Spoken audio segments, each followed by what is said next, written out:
People often ask the question, is the American dream dead? I believe the moment we stop dreaming, we might as well be. Hi, I'm your host, Craig Sewing, the creator of American Dream TV, a national TV show centered around real estate, lifestyle, and culture. A real show showing you real neighborhoods from real professionals. Today, we're going to take you all across the country, showing you why we live in the greatest country on the planet. Let's get this show started right now. From coast to coast, it's not just about houses. It's about how people live, work, and dream. These streets hold stories. These homes hold hope. And the people, they're the heartbeat of something big. This isn't just real estate. This is the real America. One neighborhood at a time.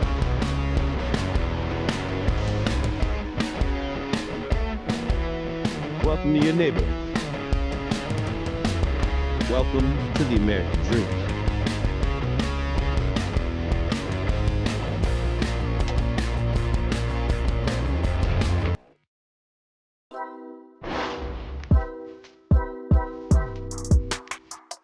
They say the American dream is all about finding balance, but today I'm taking that literally. Stick around to find out to see if I can pull this off. And we'll see if we were to the state that will take your breath away. Welcome back. Now that I found my center, it's time to explore this 3.3 acre sanctuary, and I couldn't do without the powerhouse behind this listing, Annika Lane. Joining me today is the expert herself.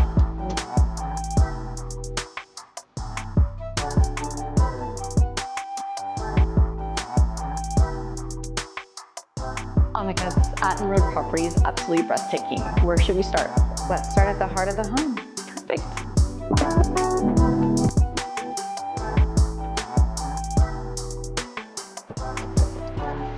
Annika, I have to say, this home is not just a home, it's a lifestyle. You really found a true gem here.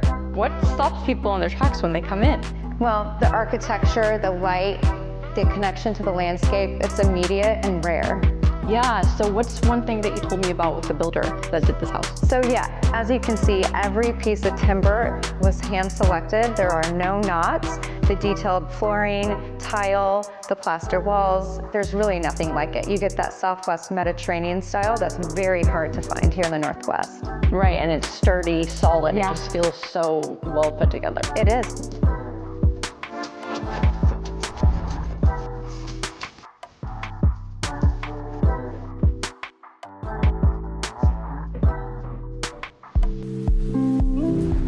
Now that we've toured the home, we're gonna check out the studio and meet with Jane from Thrive Nutrition and Fitness and find our zen. She's gonna show us how it's done. Hi, Jane. Hi, how are you? Good. Let's do a little yoga flow. What do you think? I think so. Let's do it. Let's get into it. Let's do a little warrior one. So we're gonna put our front foot forward, back leg back, arms up overhead, and just feel the earth. So breathe in through your nose, out through your mouth. After this, let's transition into a warrior two. So we're going to extend our body this way. Toes are pointed forward. Knee doesn't go over front toe, and your gaze is right over your fingertips. And just sink into this pose here. What is the secret sauce for finding balance in your life? I think the secret sauce is daily movement. In the middle of your workday, when things are stressful and hectic, going for that walk can make or break the day. I also think hydrating yourself is really important, especially for busy moms and women in general and hormone health, and just staying hydrated so that that chronic stress doesn't wreak havoc on your life. So I just think simple daily movement every day is the secret sauce. Do you do consults for out of state? I do. I work remotely as well, so I can work with women virtually or in person.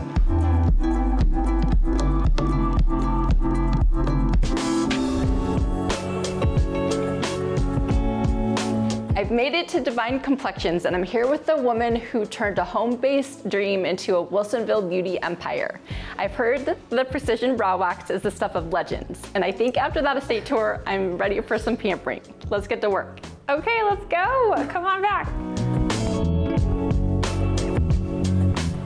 So Christine, Yes. do you have all these kids yourself, or did you adopt? Like, did I give birth to 6? Yes. Yes, of course I did. Oh my gosh. I How know. is that possible? Well, I didn't always look like this. I recently lost 140 pounds, if you can believe it. Oh my gosh, that's amazing. What was it like raising 6 boys when you were starting your home-based business? Oh my gosh, it was wild and magical and all the things. So I started Devine from a room in my home when I was 8 months pregnant with my second son. And I would work at night after my husband got home and take clients upstairs in my house, and he would give them a bath, and you'd hear my kids laughing, and it was wild, but I made it happen. And giving back is a really big part of your business. Can you tell me more about that? Yes, so we are a part of Divine Threads, which donates clothing and makeup and time to women in need who are getting back on their feet after some kind of hard situation, usually a mother.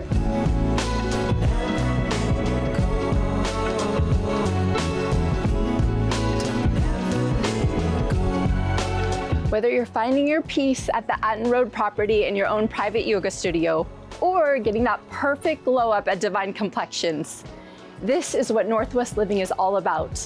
When you're ready to open the door to a home of your own, Annika Ling is the expert to help you find it. And I'm here to help you get the perfect loan to make that a reality. Thank you for joining me today. Stay inspired, keep Portland weird. I'm Angelique Arneson, and let's get you those keys.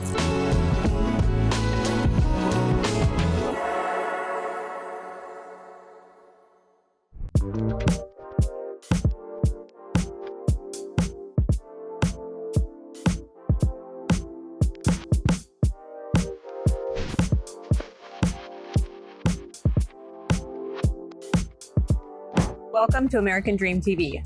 I'm your host, Corey Hicks. Today, we are stepping inside Creo Chocolate, a Portland favorite known for their handcrafted chocolates. They have 2 local storefronts as well as a chocolate lab where so much of the magic happens. Come along as we meet the creators and take a closer look at the passion, creativity, and craftsmanship of this sweet local gem.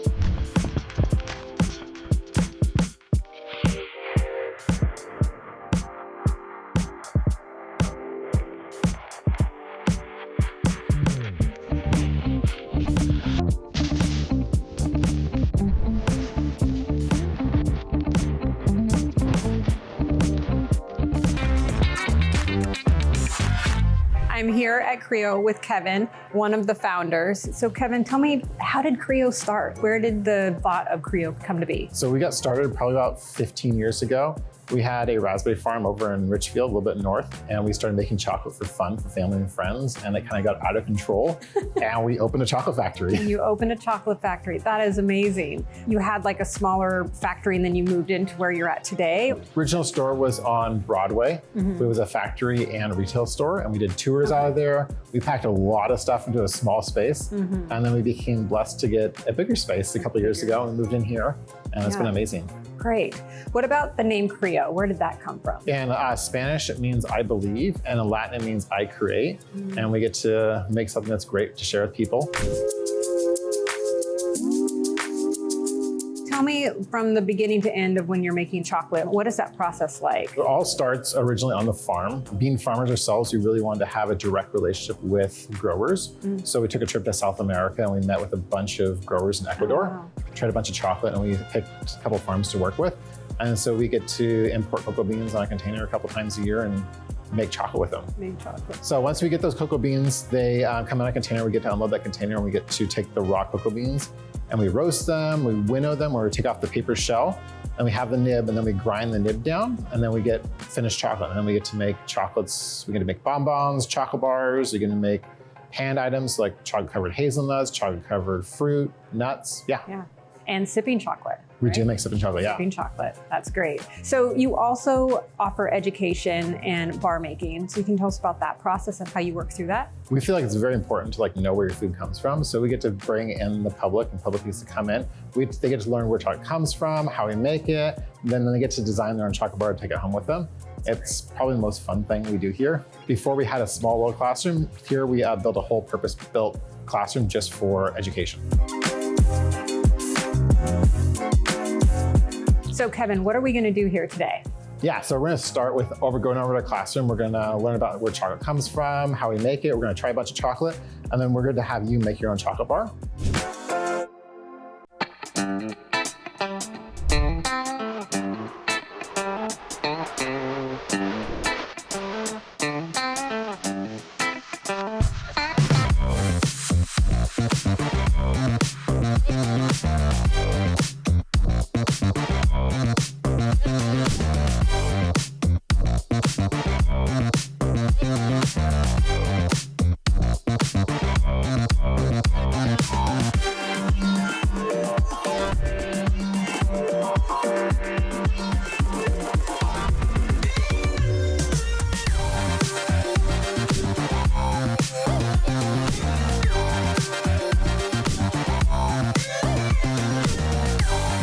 Thank you, Kevin, for having us. It's been a pleasure. Thank you for opening up the doors to you and your family for showing us how you make chocolate. Absolutely. Thank you for coming out.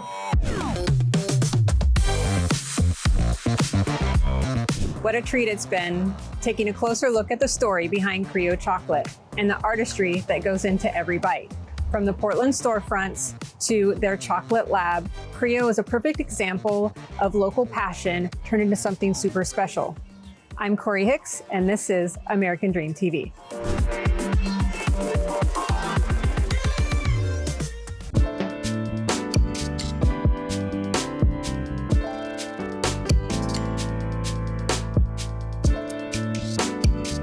Welcome to the American Dream TV. I am your host, Rebecca Lee, and today we are in the beautiful historical town of Battleground, Washington, where this town is going through a true American Renaissance.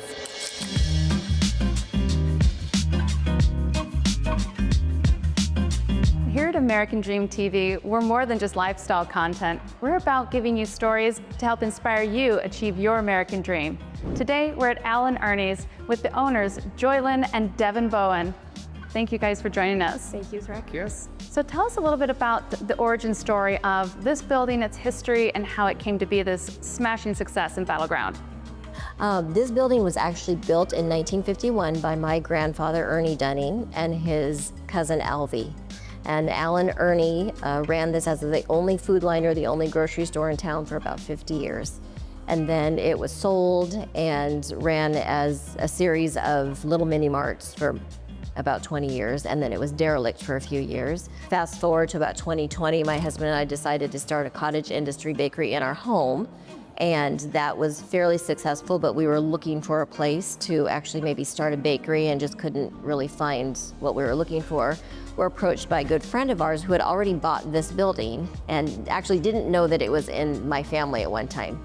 And so Camden had wanted to turn it into a bakery, knew that we were bakers, and suggested that we partner and start this bakery. And we had to keep the name because it's been here for 4 generations. And the town knows it so well. That's right. I mean, that's a lot of value there, you know. Yeah. What a serendipitous opportunity. Yes. Him having the building and not knowing that it was in your family, but approaching you, not knowing that to bake, to be the guiding force in it. That's incredible.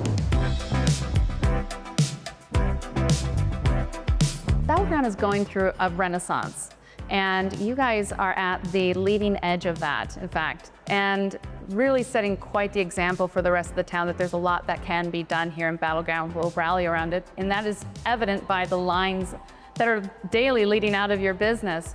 Tell us a little bit about the secret behind your success. I think coming out of COVID, people had a real desire to reconnect and to gather together and to rekindle relationships. I think the opportunities with the revitalization project being undertaken in Battleground, that came along at the exact right time. A lot of little towns, downtowns, are struggling. And I think there was the realization, it doesn't have to be that way. What advice would you have for someone that wants to do something in their hometown? If you're going to do food service or a bakery, you have to think very carefully about what sort of bakery are we going to be. And just keep that really tight and keep it simple. Find your niche, focus on it, be disciplined with that. Yes. Okay, Yeah. Great advice. Thank you, Joylyn and Devin, for your inspirational story and guidance today. Let's head on out to 226th and Battleground and take a look at a beautiful Americana Estate.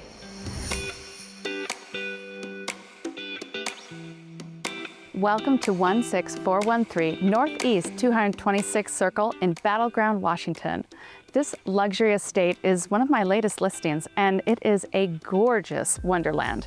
We have 5 acres, fantastic 5,900 square foot home with 5 bedrooms, 2 primaries, one's on the main with a great room extension. And then as we tour the estate, we're going to take a look at their beautiful pools, sport courts, the ADUs, and also the barn and workshop. Let's go take a look.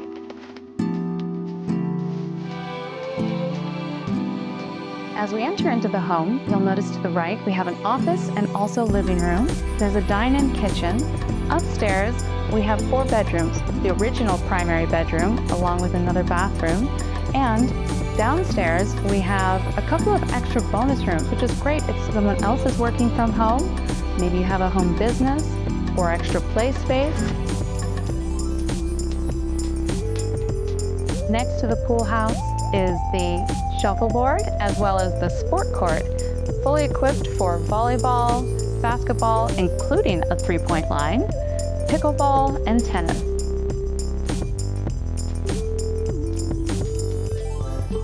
As we stroll through this beautiful estate, we come upon the 4-bay barn that has parking for your boats, RVs, buses, whatever toys you might have, as well as another 1-bedroom guest suite, fully equipped with kitchen and laundry.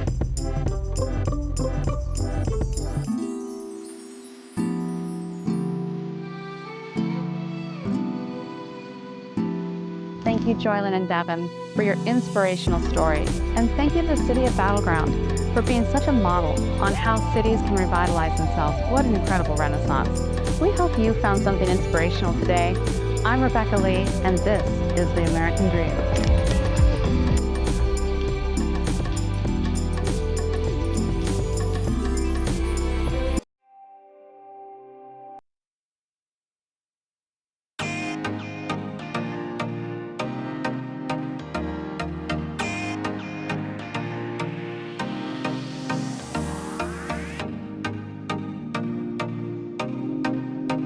It is such a gorgeous day in downtown Portland. Hi, I'm Mika Kobayashi, a host of ADTV. So the Pearl District is known as a former warehouse turned into urban walkable neighborhood. So let's go take a look. This is one of my favorite restaurants in Pearl District. You can sing karaoke, enjoy great food, and catch great vibe. So tell me about Butterfly Billy. It's kind of a long story, but I worked for Intel for 14 years. I do see that we are exporting jobs to India, China, and I see the American youth. We already not competitive in math and sciences, so I opened a nonprofit called One of Kindness. So the goal was to get all of the Asian professionals in terms of civil engineer, electrical engineer, who actually got a career and decide to open a business. I want my friends and colleagues to be able to mentor the kids to see if they have what it takes to run a business. So after 3 years there, we moved down here, this area, lots of homelessness, a lot of people unemployed. We start loaning out guitar equipment. I buy used drums, piano to let people practice, let them use a stage to pass time until they get the next job. Eventually we have some unemployment musicians that we work with, and they're still here. So tonight they playing the blues in the backstage. So tell me about the special food that you guys make. From working for Intel to running a restaurant, it's a big change. So when we took over the restaurant, there was a chef. We inherit the recipes from them. And since we have a very diverse menu item, so we have a lot of vegan, vegetarian options, we're able to make a very traditional pho broth. Like a penne menu, put them on our menu. So we got teriyaki, pad thai, curry, pho. We are probably the only penne restaurant in the world that's dedicated to food. So a lot of people who get out of the hospital need to eat the healthy food, no preservative, food coloring, dairy, gluten, or MSG. We are able to provide all that. We also can cater to people who can't eat with sugar, soy, salt. So a lot of folks all over the US would come here to try our food. So I hear some music playing. Oh yeah, so that's our live blues group that's been practicing and playing, and some of the folks that we've been working with for the last couple of years. So let's come and greet them. I love how you're supporting the locals, not just musicians, but the visual artists. Yeah, so we try to work with the local artists and students from the PNCA. So we created 3 art walls. Right now only one is occupied, so the destructions, metals, abstraction, distraction, art. I hear karaoke. Oh yes, we also have nightly open mic karaoke, 7 to close every night, except for Sunday, so let's storm the stage. I hope you enjoyed this episode of ADTV. I'm your host, Mika Kobayashi. See you next time.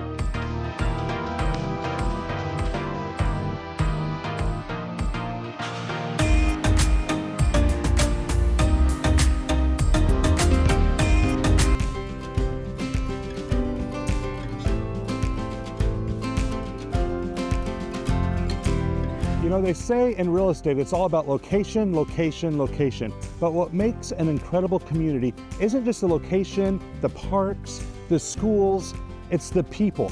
And it's the neighbors helping neighbors. And today we're gonna learn about a nonprofit that's what they're all about, Neighbors Helping Neighbors. It's the See You Later Foundation.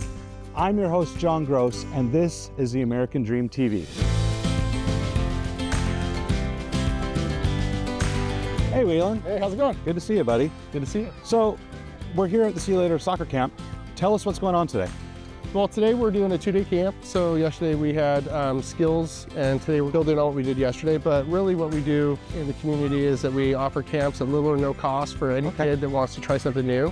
And so today we've got about 50% of the kids that are coming for free. And so we're just introducing kids to new sports and making sure that there's not a big price tag for the parents to let the kids try something. Super good, because I have kids, I know how expensive these camps can get.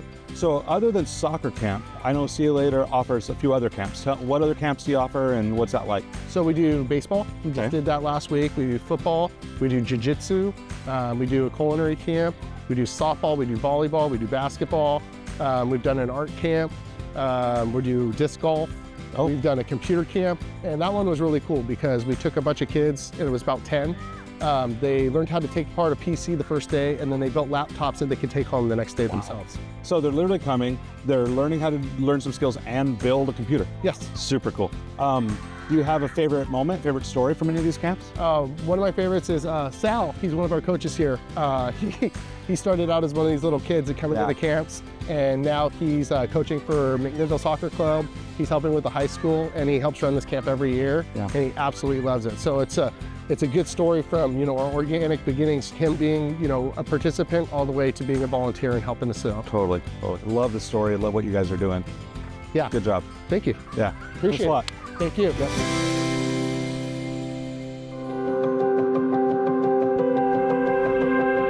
Carmen. Hey. So good to see you. You Oh my too. gosh, I'm so excited to be here with you today. Thank you. Let's just get right into this. You know, I know a little bit about See You Later, but why don't you just tell me, where did See You Later get started? Yeah, well, that's kind of one of those sad stories that became a good story. Sure. So our son, Scott, he was 9 years old. He was diagnosed with a bone cancer called osteosarcoma. We had a 2.5-year battle. You know, it was filled with chemotherapy and radiation, stem cell transplants, lots of overnight stays at Dornbecker Children's Hospital. Sure. But he did pass away at 12 years old in his daddy's arms. Yeah. He was not your perfect kid, but he was a fun, positive kiddo. Sure, love that. He loved to make people laugh, and he did card tricks and magic tricks and just always wanted to make people laugh. He just had that electric personality. Gosh, I love it. Yeah. I love it. Tell me a little bit about See You Later. Yeah. I mean, what does that mean? Right. So our motto is inspiring youth and encouraging families. Sure. But you know, the first thing that we did is we helped raise funds to build Scotty's Playhouse. Okay. And it's that indoor large play structure in town. And you know, the kids can come, parents come, and they can cast their cares aside and go play at Scotty's Playhouse. So much fun. We've had birthday parties there, and I've had just as much fun in the slides as the kids have. So no, I love that. I love that. So that was the first thing we did, but then we didn't stop there. We had a wonderful group of close friends along with some amazing supporters, and we started raising funds to do things that would inspire youth and encourage families. And so we thought, what better way to start doing youth camps for the kids to come and learn something new? Very good. I want to nail this down. The term "see you later," that means something special. It does, yeah. Can we talk about that? Sure. Scotty, we had a Make-A-Wish gift, and he wanted to go on a Make-A-Wish cruise for the family. So on that cruise, we were given that, the old-fashioned VCR camera. Oh, sure. They were so heavy at that time in 2001. And he would tape our happenings, and he would often, recount what we did that day. And one time he turned the camera to himself and he said, we were at Grand Cayman today and we rode the Wave Runners and we're gonna do this and that tomorrow. Okay, see you later. And the folks that created the wonderful video at the memorial celebration with over 1,000 people there, he told us, see you later. And it's the last thing that was said on that video. So it's just special to us. What a powerful memory. What you and your family have done is incredible. And you guys are touching our community in such an amazing way. That's why I wanted to do this story. There are some great nonprofits, and you are just setting the pace for us. So thank you for what you do for our community. Thank you for sharing your son's story. What an amazing story it is, and the chapters are continuing. Right. And it's neat to see that at soccer camp with little ones playing around, and I can just imagine Scotty down there playing with them, kicking the ball. And I just love that. So thank you. Yeah. Thank you for everything you do. I sure do appreciate you guys. Thank you. And we'll see you later. Okay, see you later.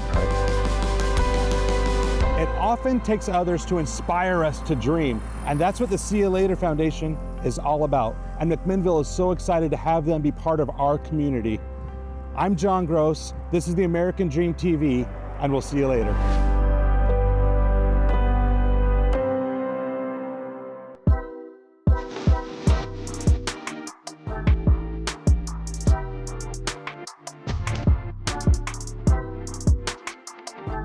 Welcome to American Dream TV. I'm your host, Melissa Jakes. We are in St. Helens, Oregon, getting ready to go explore 13 Nights on the River and The Farm, a rooftop restaurant. Let's go. So today we're touring 13 Nights on the River. It's a weekly free music festival that happens every summer for 13 consecutive weeks. It's a wonderful way for the community to come together, listen to live music, and also support local vendors.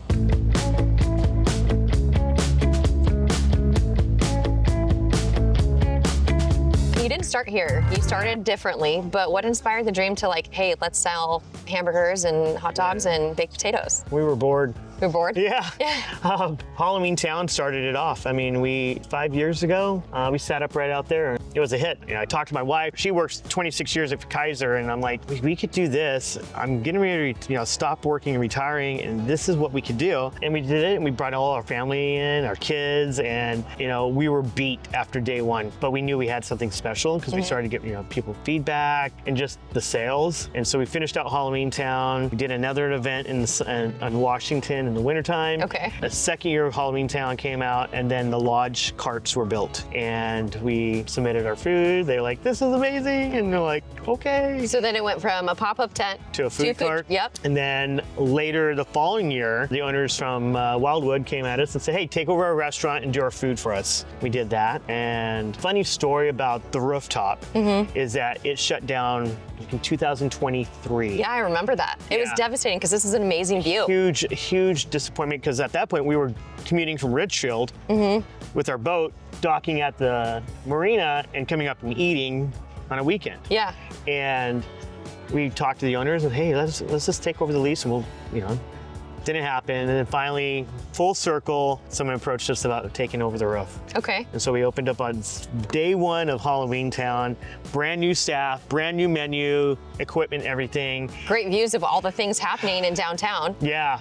And we had lines of people coming up. We struggled through Halloween Town last October, slowly built a great system, got our liquor license, and it's been great since. I mean, that's the American dream, right? Yeah, there it is. Absolutely. I mean, that's, working with family. Yeah. being able to kind of, instead of doing the corporate jobs, come in and be an entrepreneur and then expand what you're doing and then have amazing views every day that you're at work. In less than 2 years. You have live music occasionally, coming up here, watching the 13 Nights on the River, you know, that happens, watching the Christmas ships. And we were already getting people wanting to book reservations for that. We have the big event for the 4th of July coming up next Saturday. Okay. And we're booked out for that. Yeah. And you're able to rent this space out. Like, for example, like client appreciation events, something I like to do. And so you're able to host private events. We did 4 graduation parties. Okay. We did about 4 Christmas parties up here. Off and on, we'll do a special brunch, like we did a Father's Day brunch up here. But overall, it's, I mean, you can come up here and rent the whole thing if you want. We've had a lot of birthday parties up here. People just want to rent the whole facility or just rent half the facility and just do the deck. Yeah. You can have a buffet or you can just order off the menu. That's amazing. Yeah. What is for you the biggest highlight of being an entrepreneur, owning multiple locations? Creating jobs, mentoring.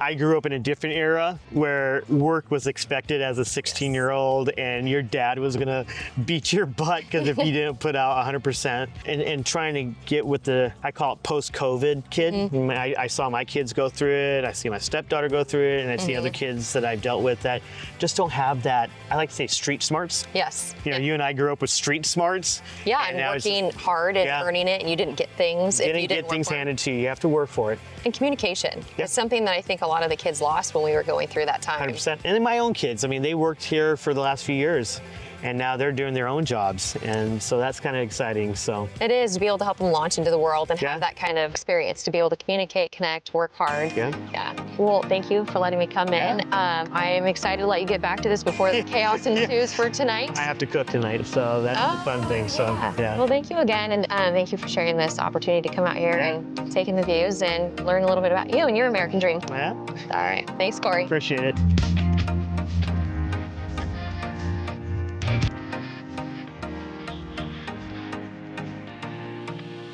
That was such a great time. Thank you for joining me today on this episode of American Dream TV. Can't wait to see you next time.